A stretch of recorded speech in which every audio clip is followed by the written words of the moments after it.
My channel. Today special పీతలు crab curry.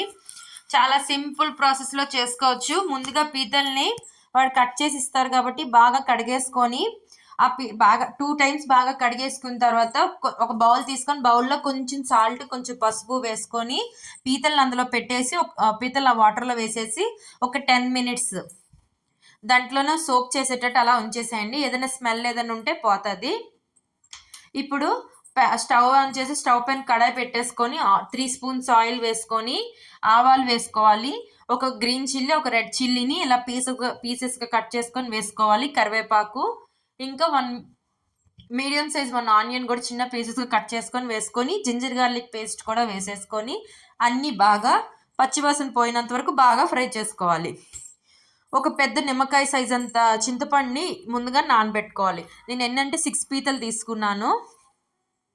దానికి పెద్ద నిమ్మకాయ సైజ్ అంత చింతపండు సరిపోతుంది. మీకు కొంచెం ఎక్కువ పులుపు కావాలంటే ఇంకొంచెం ఎక్కువ వేసుకోవచ్చు. నానబెట్టేసుకుండి ఇప్పుడు ఆనియన్స్ బాగా ఫ్రై అయిపోయిన తర్వాత పీతల్ని వేసేసుకొని 5 minutes హై ఫ్లేమ్లో బాగా వేపుకోండి. ఇప్పుడు రుచికి తగినంత సాల్ట్, కారం, కొంచెం పసుపు, మనం ముందుగా నానబెట్టుకున్న చింతపండు రసం కూడా వేసేసుకొని అన్నీ ఒకసారి బాగా కలిపేసుకోవాలి.